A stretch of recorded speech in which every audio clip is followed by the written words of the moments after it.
God of our faith, you are welcome in this place. You are welcome in this place.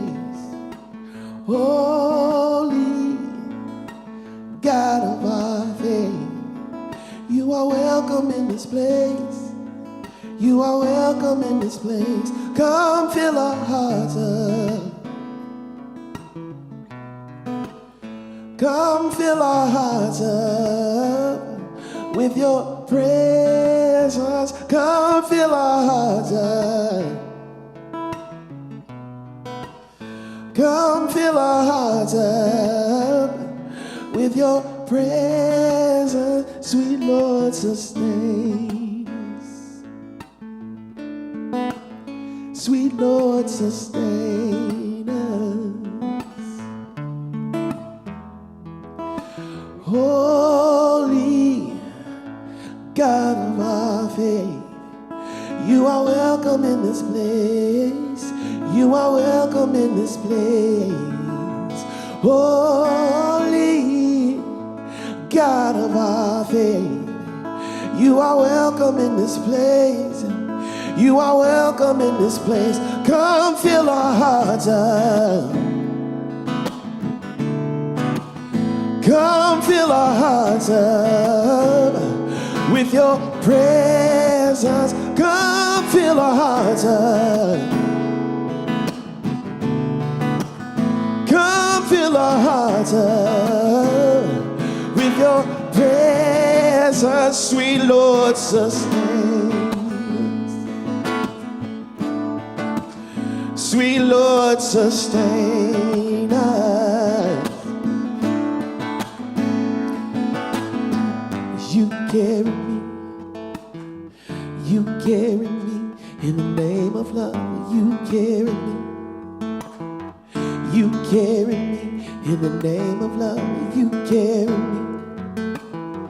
You carry me in the name of love. You carry me. You carry me in the name of love. You carry me. You carry me in the name of love. You carry me. You carried me in the name of love. You carried me. You carried me in the name of love. You carried me. Oh, come fill our hearts up. Come fill our hearts up with your presence. Come fill our hearts up. Come fill our hearts up with your presence, sweet Lord, sustain us. Sweet Lord, sustain us.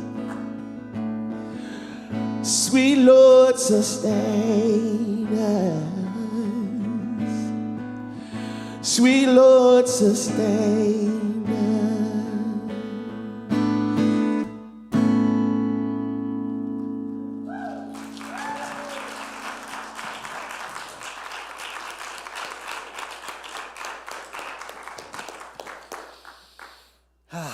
Beautiful. Good morning. Good morning. It's so good to see you all. I am Robert Leeds. I use he, him pronouns. And let's give it up for our fabulous musicians. Kellen Krapp on guitar and Luke Monfrank on vocals. And behind the scenes, our hard-working sound engineer today is Pete Milkovich. We respectfully acknowledge that here in the Bay Area, we gather on the traditional land of the indigenous Ohlone people. We honor with gratitude the land itself and the people who have stewarded these lands for countless generations. A quick side note on our land acknowledgement. There was a front page article in the San Francisco Chronicle this week.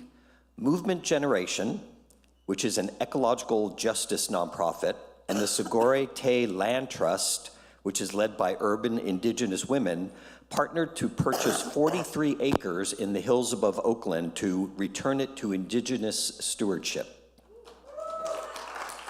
Very cool. Aho. Welcome to the Oakland Center for Spiritual Living, where we teach spiritual principles and practices that nourish us, empower us, remind us of our divine source, and celebrate our oneness with all of life. A special welcome to those of you who are joining us for the very first time. We're so glad you are here in the sanctuary with us. Please raise your hand and one of our ushers will bring you a welcome packet. Any new folks? Don't be afraid. We're very, very nice here.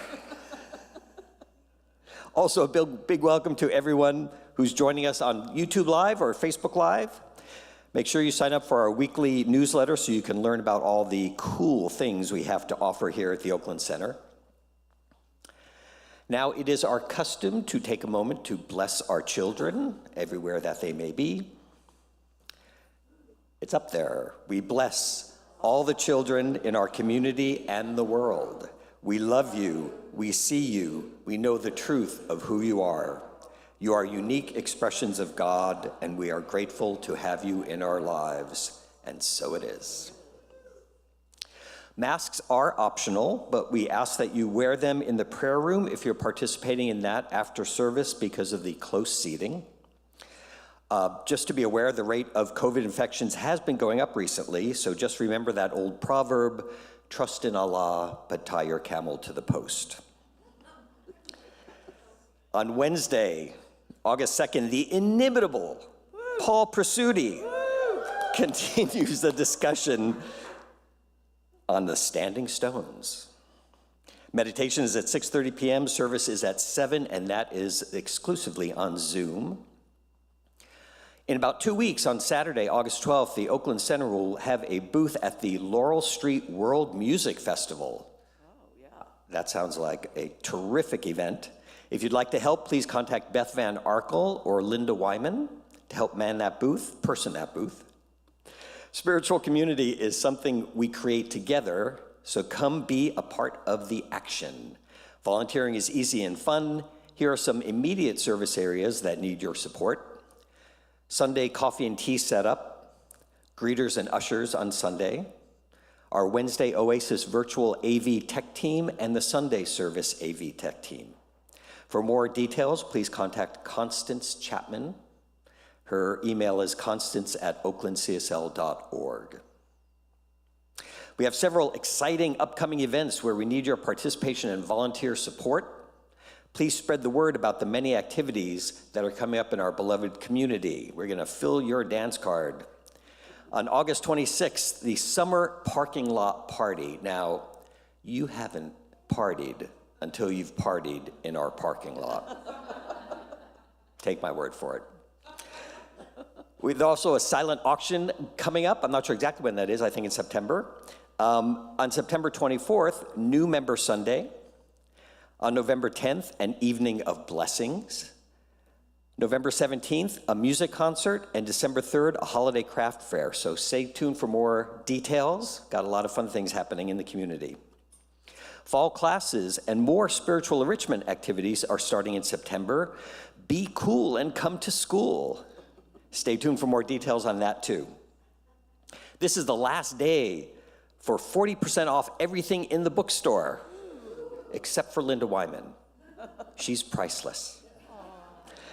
Early holiday shopping, get more books. That thing in the bookstore you keep eyeing, and it's like, do I want to buy that blue Buddha or not?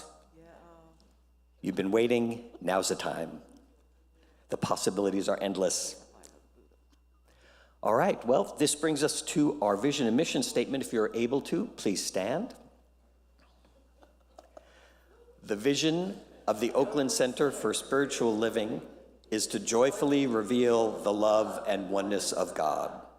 We are a welcoming and inclusive spiritual community dedicated to individual transformation and collective growth.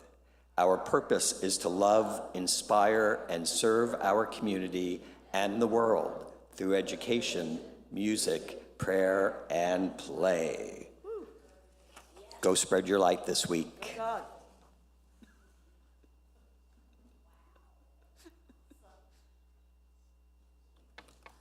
Good morning. Hard act to follow. So I'm Susan Urquhart Brown. I'm a practitioner here. And it's actually, sometimes you should come up here and just stand here and just look out at everybody. Because what a beautiful group of people, because I was facing this way, and now, you're all here. Yay. So I have some readings for you. The first one. In Zen, there's an old saying, the obstacle is the path. Know that a whole and happy life is not free of obstacles. Quite the contrary, a whole and happy life is riddled with obstacles. They simply become the very stepping stones that help lift us to a new perspective. It is not what happens to us in this life that shapes us. It is how we choose to respond to what happens to us. By Dennis Merritt Jones. And the second very short reading, I will be your standing stone. I will stand by you. And that's from a song by Melanie DeMore. So if you take a breath, we'll just go into prayer. And just being in the oneness that is ever present in every precious moment. Feeling the heart, feeling the love, feeling the wisdom, feeling everything that is human about us and that is divine about us as well. And so having this connection with God, with one, whatever word speaks to your heart, knowing that we are one in this presence. And I'm grateful for this. And I am knowing that this feeling, when we go into prayer, just radiates outward. It's with our feeling that it radiates out, and so with all of us in prayer today, this morning, in this very precious moment, there is that feeling of love and peace and joy, happiness, and whatever is in your heart, whatever word comes up to you in this moment. So I am just very grateful for speaking this prayer and being with you here for the service today. So please join with me in saying, and so it is. Amen.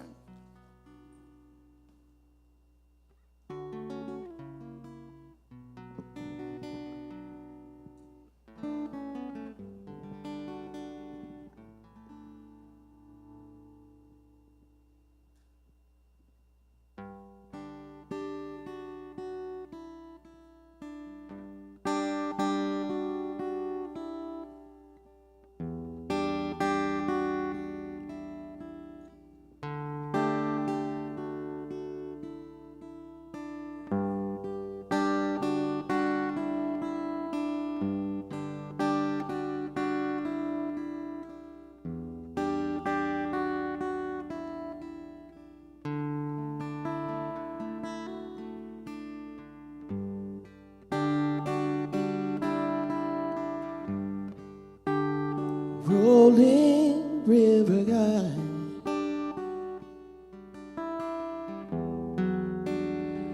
little stones are smooth, only when the water rushes through.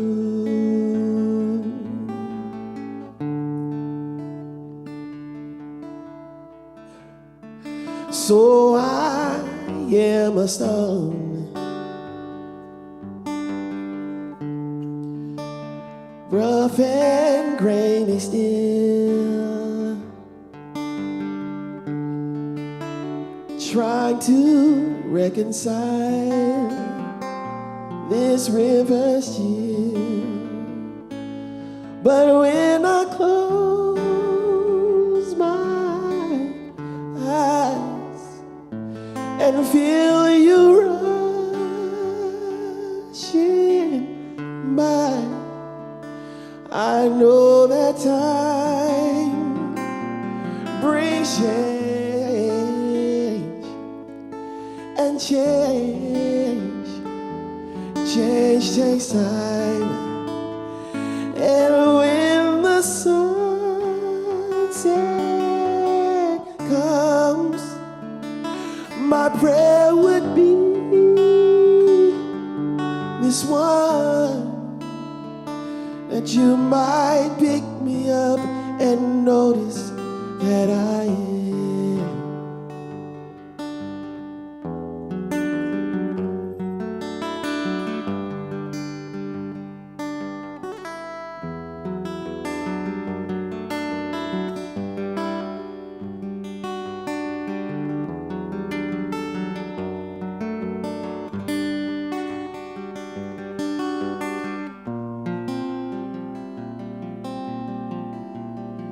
Just a little smoother in your hands.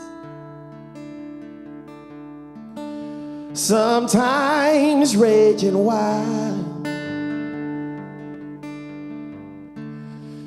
sometimes swollen high.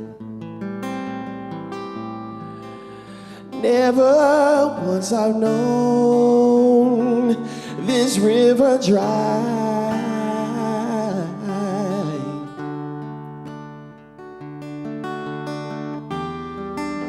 The deepest part of you is where I wanna stay and see the roughest edges wash away. But when I close my eyes and feel you rushing by, I know that time brings things change, and change takes time. And when the sunset comes, my prayer would be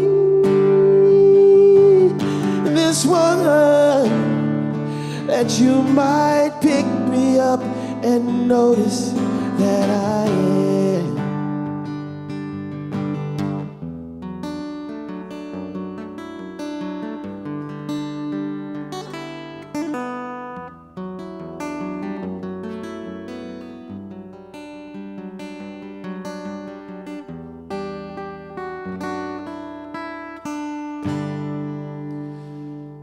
Just a little smoother in your hands,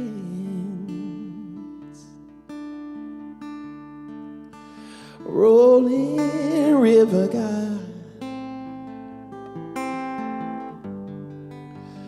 little stones are smooth,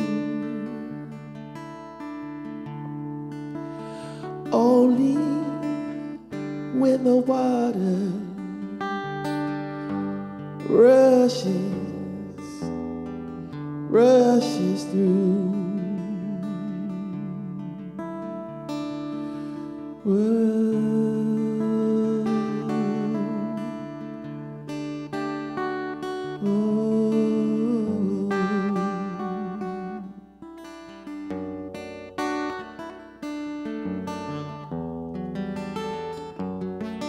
Rolling, rolling river God.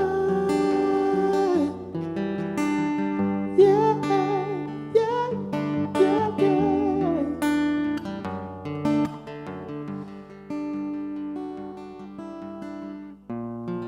Just a little smoother in your hands.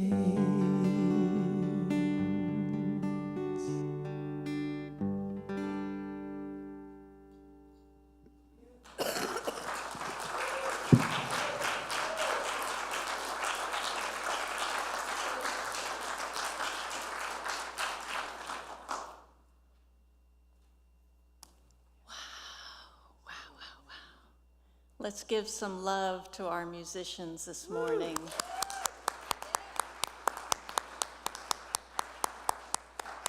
Thank you, thank you. I am Reverend Sally Bartholomew. I am a staff minister and also the secretary on the Board of Trustees here at the Oakland Center. And it is my honor today to introduce our speakers. So let me tell you a little bit about each of them, and then I will hand it over to them to take over. Well, maybe not take over. I know who I'm handing the mic to. First, let me introduce Alena Hutchinson. Allie began her journey towards science of mind as a 7-year-old heretic in the Catholic Church, questioning why we needed to confess to priests when we could just talk to God directly. In high school, she began studying world religions and adopted a meditation practice after reading an article on transcendental meditation. Allie joined a Unity Church in 1983 and obtained a master's degree in spiritual psychology in 1992, and finally landed at the Oakland Center in 2003.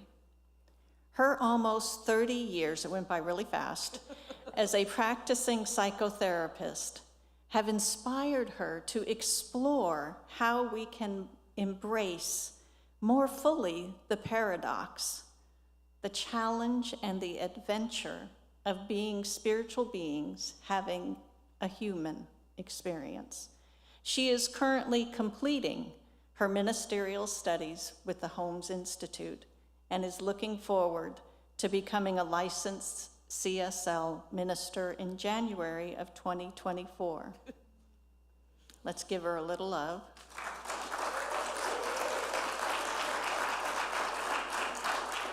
And our other speaker morning is Teresa Gardiner.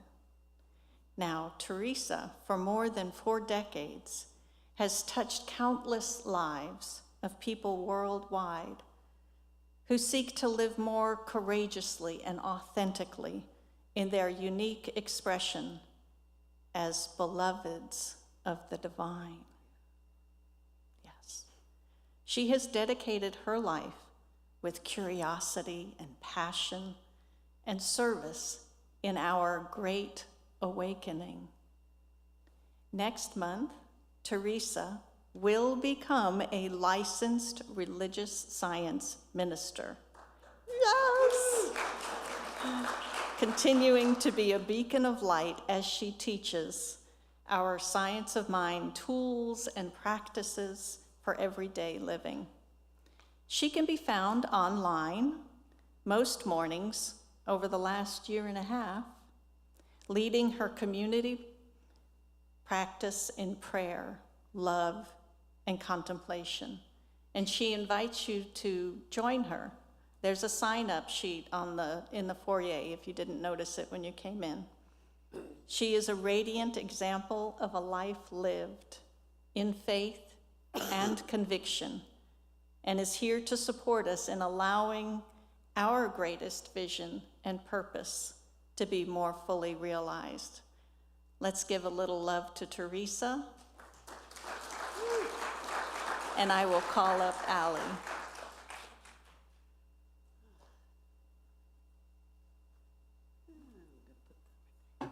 Thank you, Reverend Sally. So, we're going to do this. Does this go up easily? No? Like that. Andy, you told me not to ask.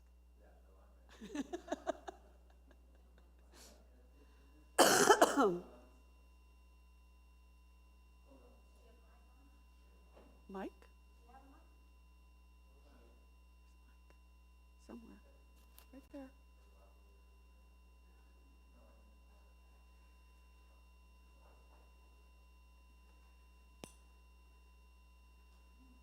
Is there a problem with it? Think it might be off?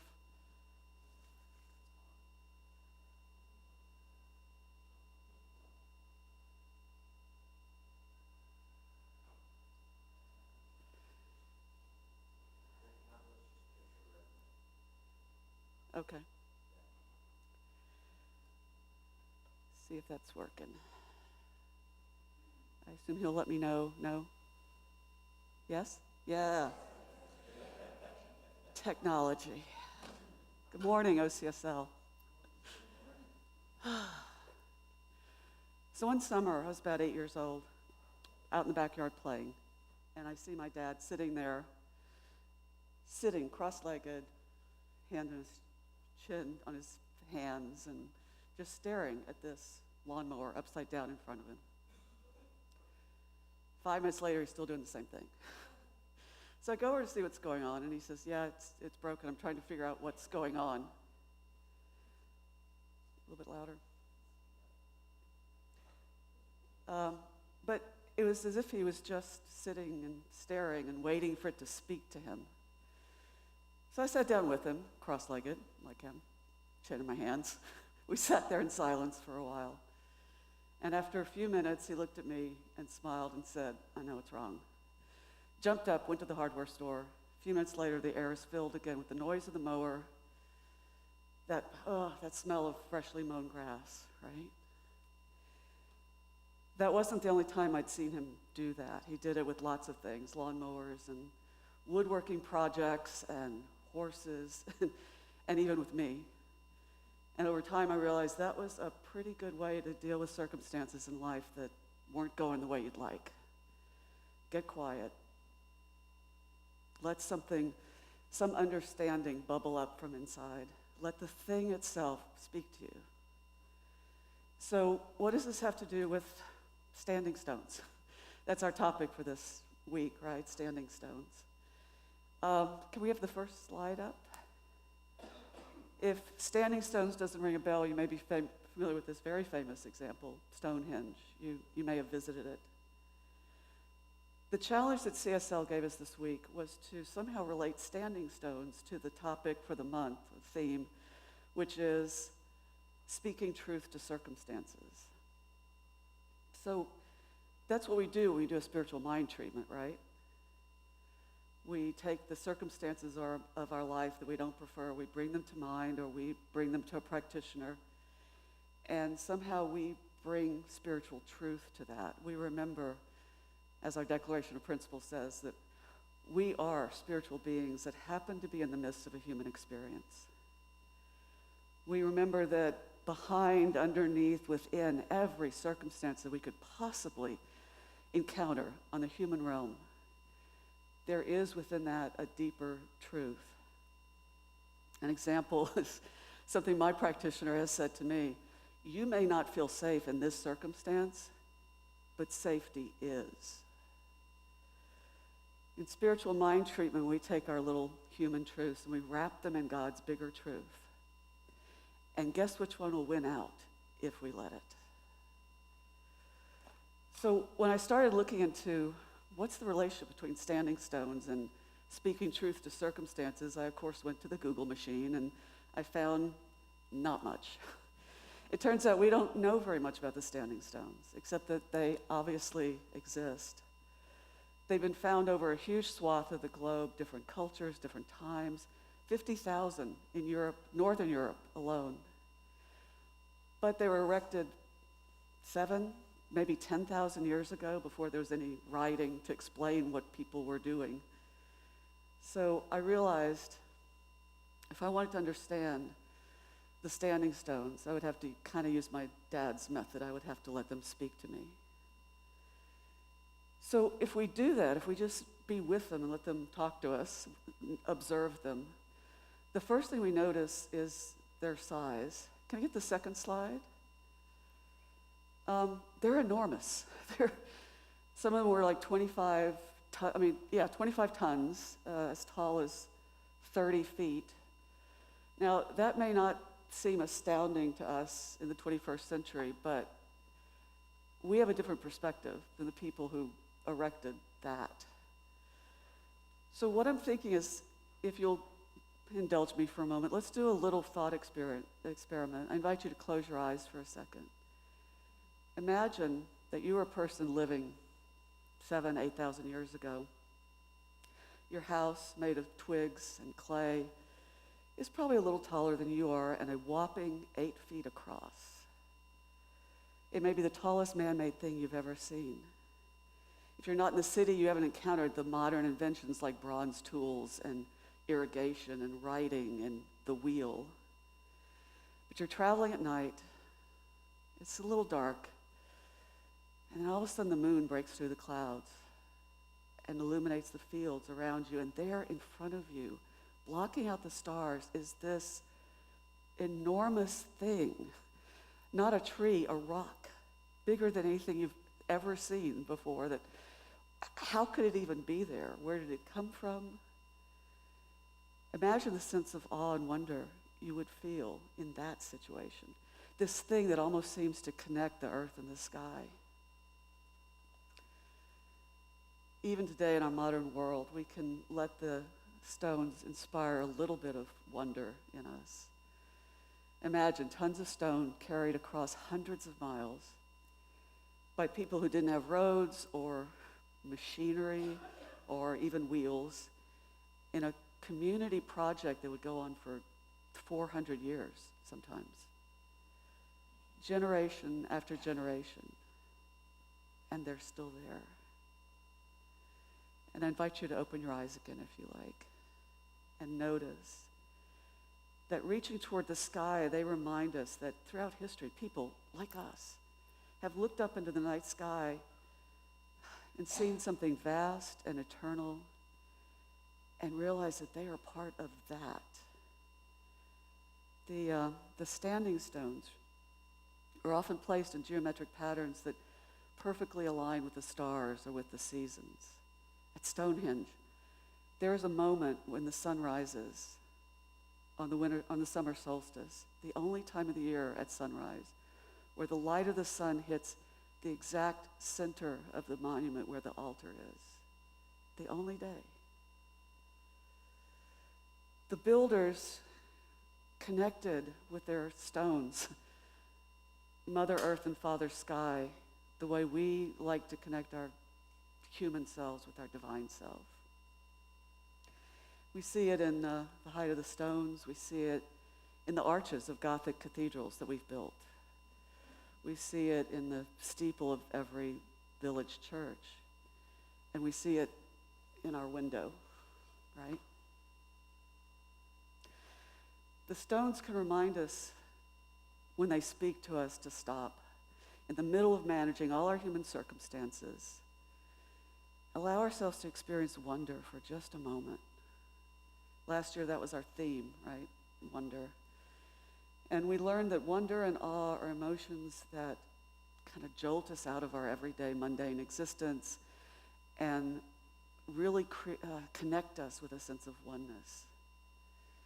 They inspired generosity and empathy and the opportunities to experience wonder in a sunrise, in the baby's smile, in an unexpected act of kindness. They're all around us in every moment if we can slow down and let wonder find us. The stones speak to us in ways other than their size. They remind us in another way that we are part of something much larger than our circumstances.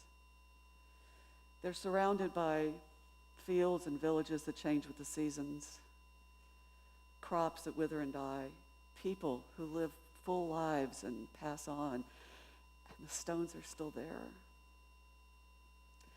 When what they remind us of with that timelessness is that all the circumstances and conditions of our lives are temporary, ephemeral, changing, changeable. We work with that a lot in Science of Mind, how our thoughts, our experiences, our circumstances are changeable. But the truth behind them is eternal.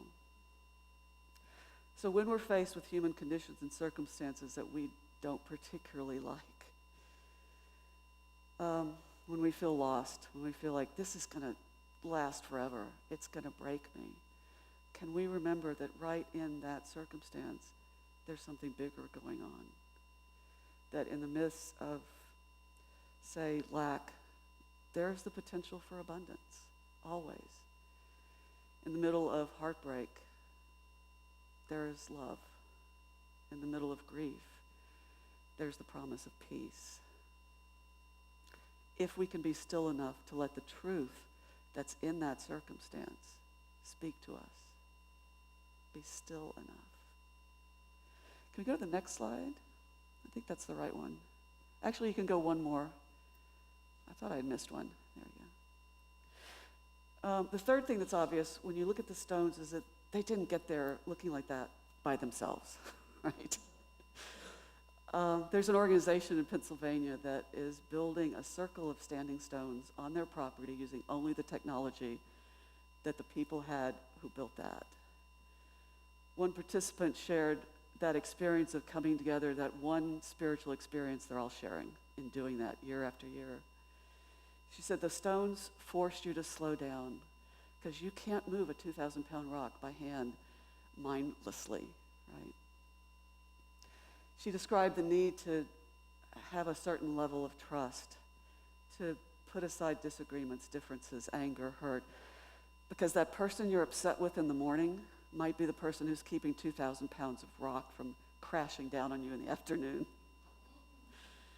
She said, you pull with all your might because if you don't, someone else will have to, and someone else in your community, and they might already be giving their all. The lessons she took from the stones were lessons about trust, forgiveness, community, slowing down, and deep listening. But that's what we're doing here, right?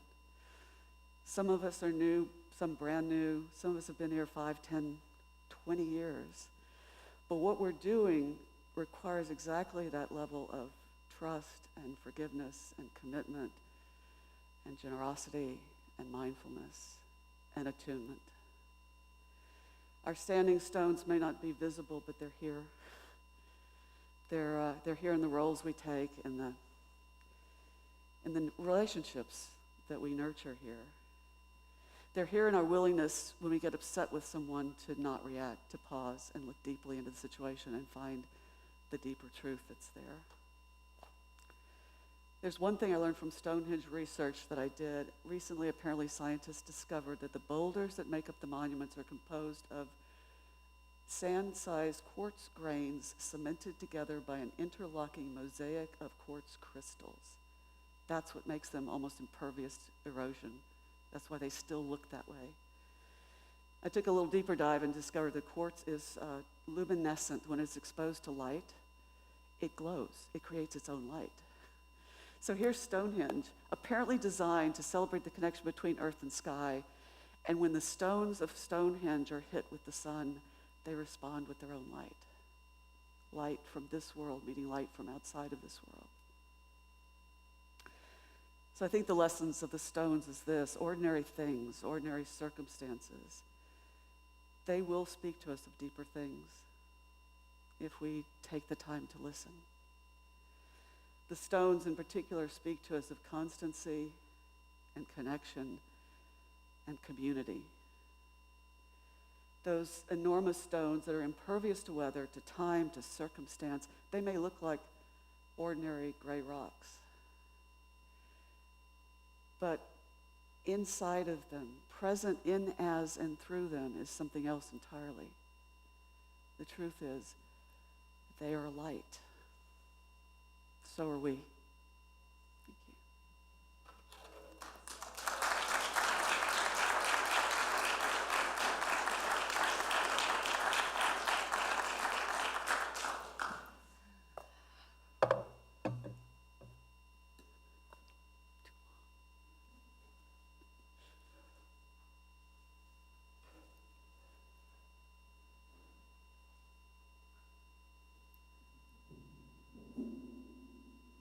It's already on. Wow. Thank you. That was really great, Allie. Yeah. You know, we were given this opportunity. They said we could have them be kind of separate or tag team, and we just decided we're unique people, and we will see this differently. So I really loved hearing your beautiful, ritual of the standing stones. That was really lovely. Thank you. Thank you. It's good to be here. It's been a while for me. It's been since April since I've given a talk. And I hope I'm loud enough. Am I loud enough that you can hear? Good. Oh, wonderful, wonderful. So I did research, of course, online as well. And what I found about standing stones, God, I just take you all in. Beautiful morning. So when I went online, it said that the standing stones, the term, the idea of standing stones was used in the Old Testament a lot.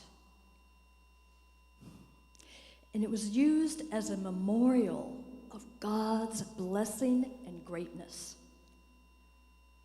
And these standing stones were placed as markers where a significant encounter happened with the divine.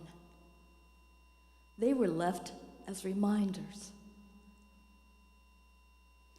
Now, some have even written, I don't know when and where, but some have written that when the ancients would pass a standing stone that someone had placed, they would ask themselves, what happened here?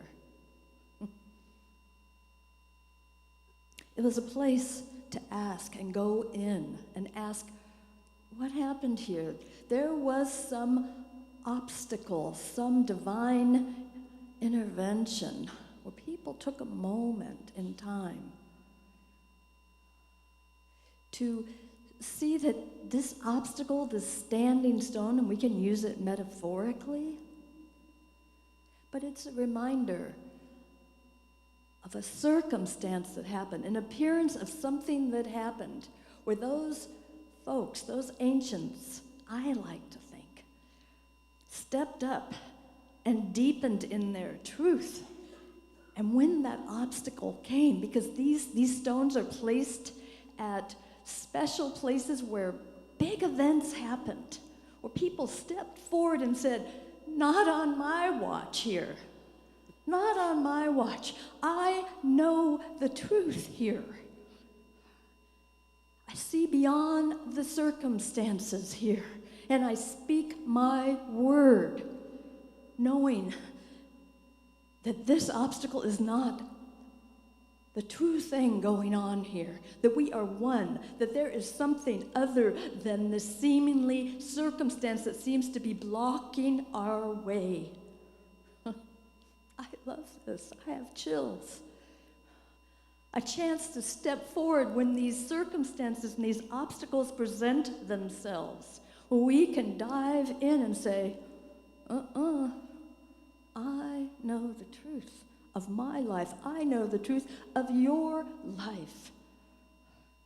We were meant to be together. There is unity here. There is peace beyond what we read in the paper. There's something else going on here. There has to be. Spirit can never be against itself. We are the beautiful essence, the emanation of the one that creates us out of itself.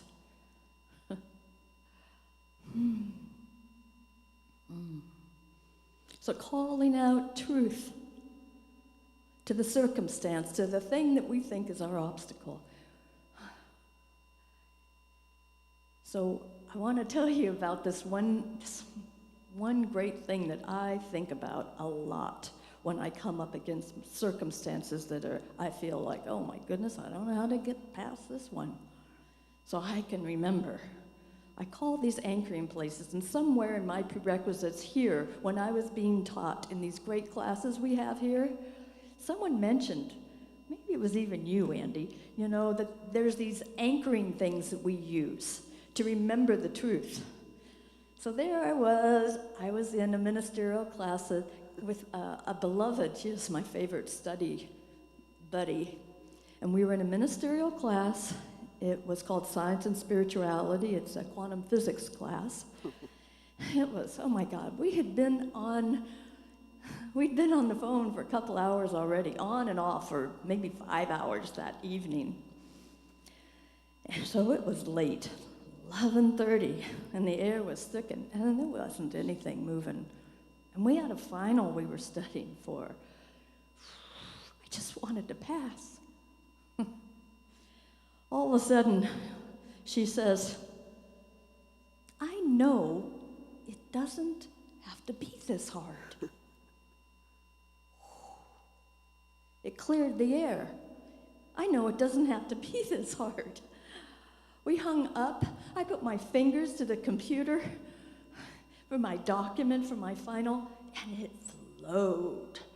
There was nothing stopping this force of wisdom that flowed through me. Thank you, Reverend Kim Bebo. I am thankful.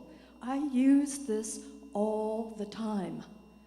There are places in our lives where we have these anchorings. When we slip and fall, we can go and we can talk to a practitioner. We can get prayer back here, talk to a friend who remembers who we are and reminds us. But there's also those places, those experiences in life that remind us that we can call upon that wisdom inside that says, oh, no. The religions of old might have said, devil, get back. That's not happening here.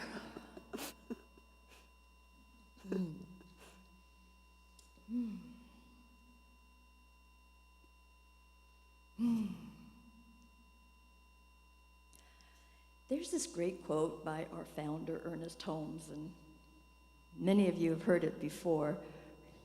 I'm going to say the whole quote here because it's really important, I think. Stay with the one and never deviate from it. Never leave it for a moment. Nothing can equal this attitude. To desert the truth in the hour of need is to prove we do not know the truth. When things look the worst, the circumstances, right? When things look the worst is the supreme moment to demonstrate to yourself that there are no obstacles. There are no obstructions. When things look worst is the best time to work, the most satisfying time. The person who can throw themselves with complete abandon into the limitless sea of receptivity, having cut loose from all apparent moorings, is the one who will always receive the greatest reward.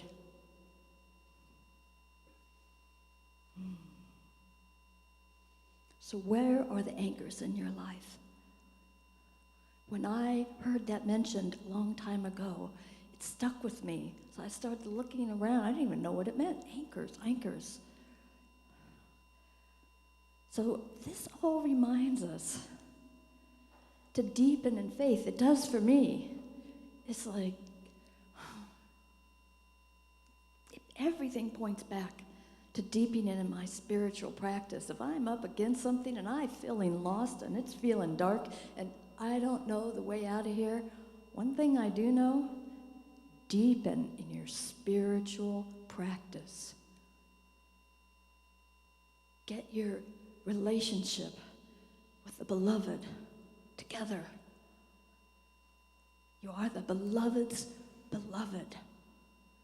You sit in the lap of the beloved always.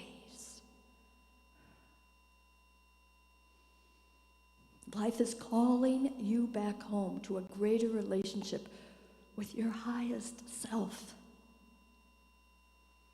to that higher place of love and light.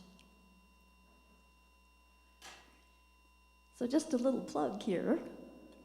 For the last year and a half, I've been doing a very quiet, Monday through Friday, 15-minute meditation in the morning on Zoom.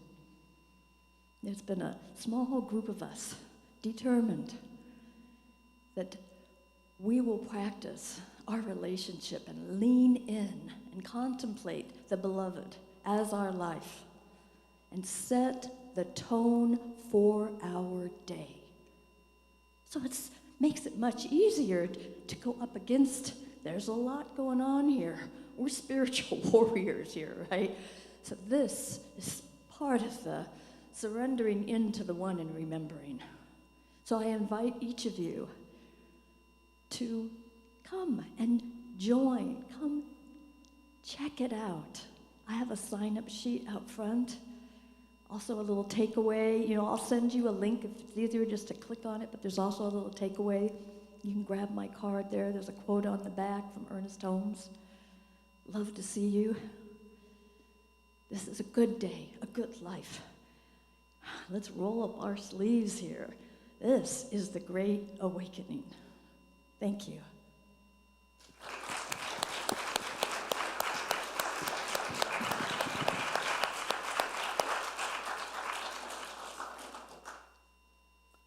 Thank you, Teresa. Thank you to Ali and Teresa. Let's give them a little bit more love here.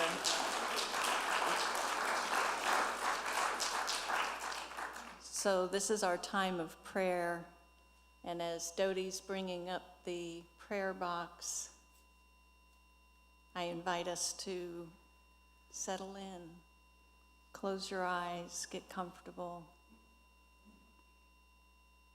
And as we do so, I ask the practitioners and the ministers to surround the congregation, and they do this as a way of holding the consciousness, bringing the presence to a visible reality. So as we turn within, taking a deep breath in, turning within, I recognize the one power, the one presence, the one divine reality that I see in the standing stones, the one divine reality that I see in each and every beloved in this sanctuary. That one presence that is life, that is light, that is joy, that is peace, that is harmony. The one, that which I call God. It goes by any and every name, for it is all. And I know that this one life is my life, as it is the life of each and every beloved in this sanctuary and beyond. It is the life of every animal and plant and mineral and quartz that's in the standing stones. God is, and I am. And so I give thanks for this knowing of oneness. I give thanks for this community of the Oakland Center for Spiritual Living, where we come and we teach and live spiritual practices, spiritual principles. And so I speak a word for our community this day. I speak a word for our nonprofit partner, the Mankind Project, which is a nonprofit that offers life-changing, experiential, personal development programs and community for men. And I bless this nonprofit. I speak a word of blessing for planet Mother Earth, giving gratitude for her beauty, her resilience, and our increasingly mindful stewardship of her. I bless our youth and the youth of the world, knowing that they are guided by the loving mind and heart of Spirit. I bless all of those who are in loving service to creating a world that works for everyone. And I invite us to continue holding our world in prayer, knowing peace is possible in Ukraine, as well as other parts of the world experiencing war. Holding all impacted by violence of any type in prayer and peace. Blessing those impacted by disasters of all types, earthquakes, floods, and the more. Letting us pray for continued wholeness and safety from viruses and illnesses of all types. And continuing to turn within to that truth, that standing stone within me. I know love and comfort, peace of mind, health, and healing for all of those impacted by challenges, obstacles, circumstances in whatever form. And for all the prayers in our ministry of prayer box, which Dodie is lovingly holding for us. I'm knowing all of this for Joseph Udalek, for Mary Sloan, for Alice Knutson, for Grady Nobles, and for Lupe Capenda. And I'm knowing peace of mind and love for Reinhard Jolie's classmate and dear friend, Franz Witzman, as he's made his transition. And I'm knowing the same for Jimmy Reddick. And now I invite you to go within your own heart, your own awareness. And in this prayer, I invite you to say your name and the name of anyone that you have on your prayer list in need of prayer today, bringing that name and that space into this sacred sanctuary and prayer. And as we do so, as these names are blessed in this prayer, I'm recognizing once again the oneness of all life, recognizing that God is the answer to all prayer. And so I give thanks for this. I simply allow this prayer to be, knowing that it is the law that says yes. And so the answer is yes. Yes, my beloved. all is well. And so I simply invite all to join me in sealing this prayer by saying together, and so it is. Amen. Aho. Thank you, Doty. Thank you, practitioners and ministers, for surrounding the congregation. So now is one of my favorite times of the Sunday service, because we all get to participate in this process. This is our time of sacred giving and receiving. And so what I invite us to do is to start off with our affirmation. And I believe it's up there, yeah? So as you can take the symbol of your giving. It may be the little plastic card that we have here if you're an auto tither, or one of the envelopes, or simply whatever you're giving in the basket today. I invite you to take it and place it on your heart as we say this affirmation together. Joyously I give with an attitude of abundance, knowing that as I give, I do receive, and so it is. And so now I invite you to participate by standing and bringing your offering to the baskets in front. And as you do so, know that you are participating in this law of circulation. So as you give, you do receive. So come on up and give your offering. Thank you all. It's too much to say now, but I love the passion you bring to your talk. So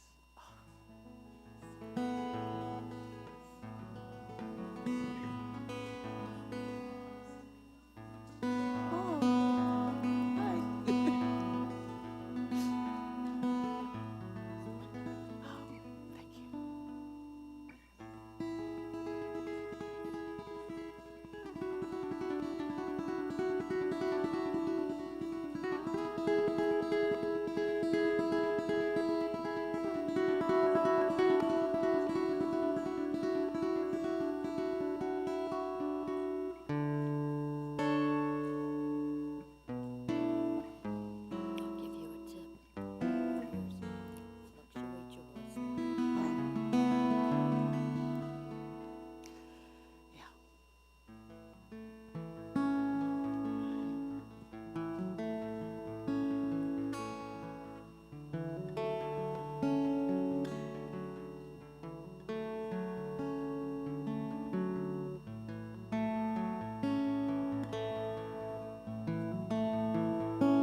There's nothing worth more that will ever come close. Nothing can compare. You're our living hope. Your presence, Lord.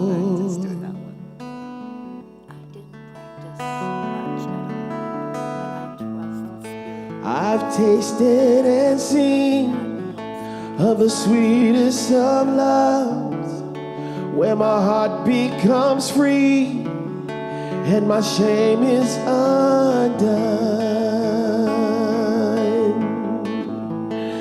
Your presence, God.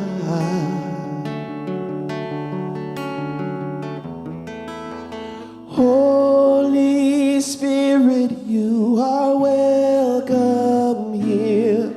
Come flood this place and fill the atmosphere. Your glory, God, is what our hearts long for. To be overcome by your presence, Lord.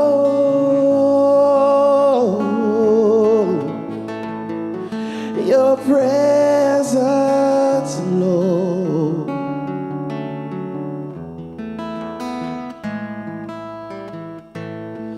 There's nothing worth more that will ever come close. Nothing can compare. You're our living hope. Your presence, Lord.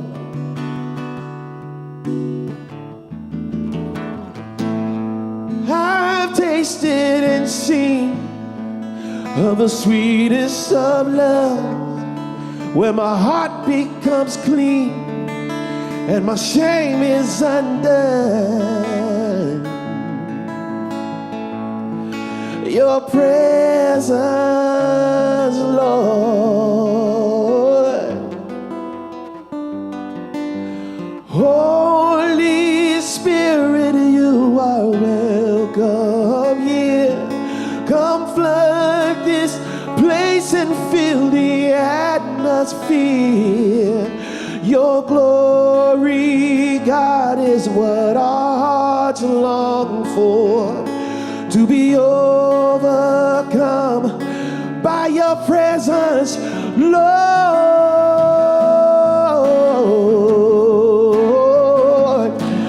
Your presence, Lord. Your presence, Lord. Your presence, Lord. Oh, glory, God. Glory to God. Your presence, your presence, your presence, Lord. Oh, your presence, Lord.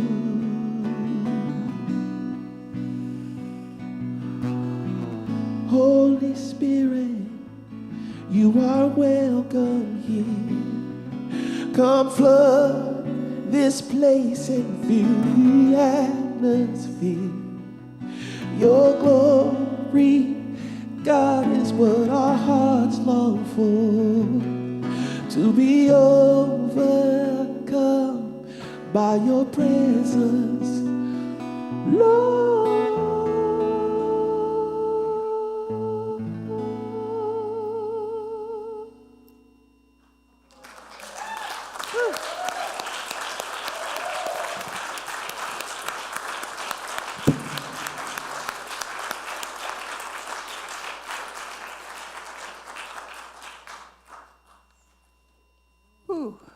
Wow, that was beautiful. This is time for thank you, so I will thank our wonderful musicians first, yes? Calvin Kopp and Luke Monfrank, thank you so much. Thank you to our speakers today. It was wonderful. Teresa Gardiner and Alena Hutchinson, with their different interpretations, but went together very well about standing stones. Thank you so much. And everybody who has come to service today, thank you for being here and participating. A couple of, and also the meditator today was Susan Brecker, so we thank Susan Brecker.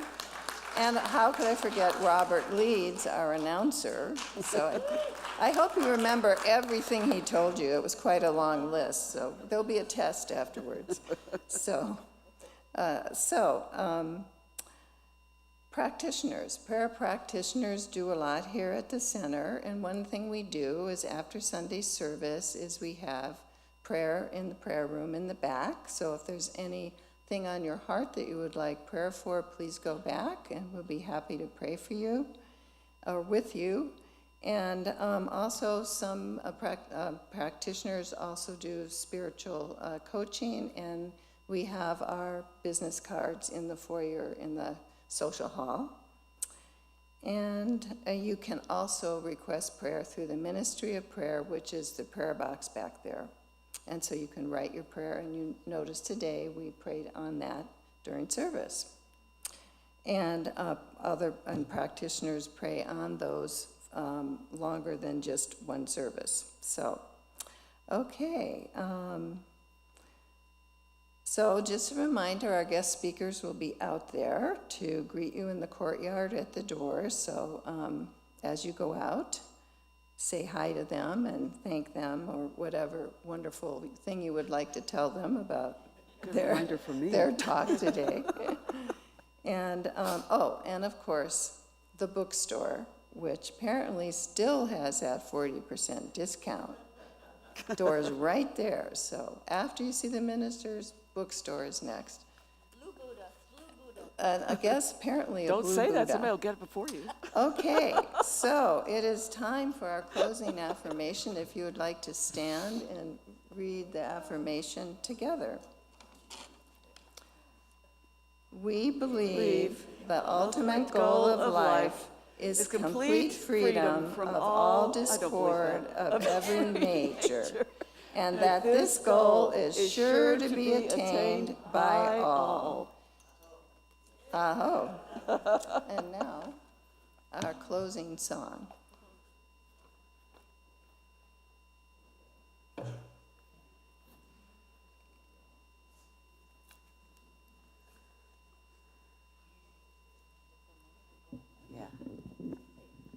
All right, we're going to close with Use Me, so help us sing My this one, anchor okay? was, oh yeah, I'm not here to impress them, I'm here to love them. Yeah.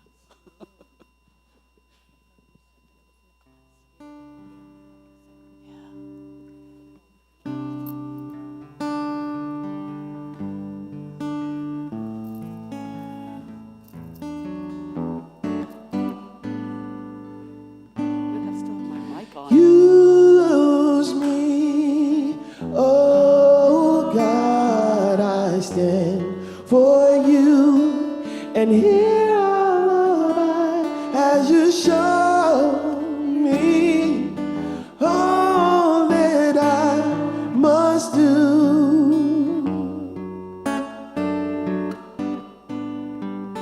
I used to think God was the sun, God is the sun, and God so much more than the earth or the stars or all of creation.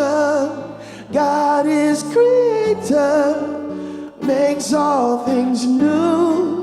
Need is to shine its light as me, as you, so use me, oh God, I stand for you, and here I'll abide as you show me all that I must do.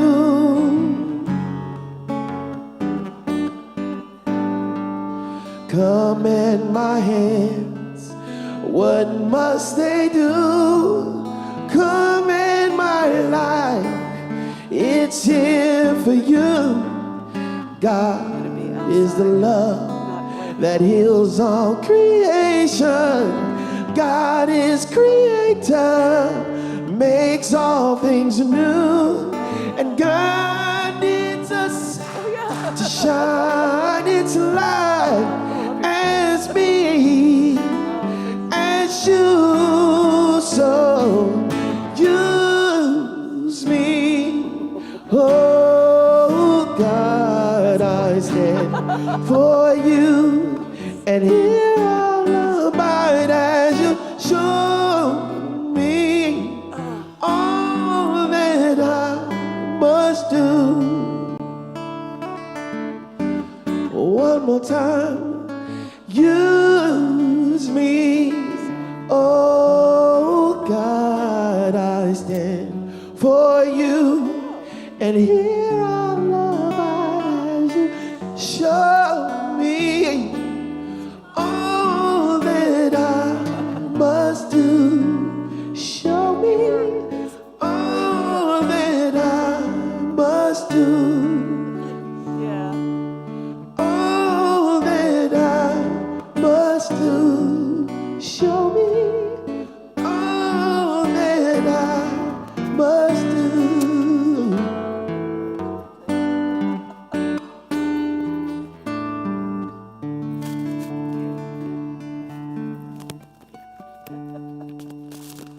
right, so it is.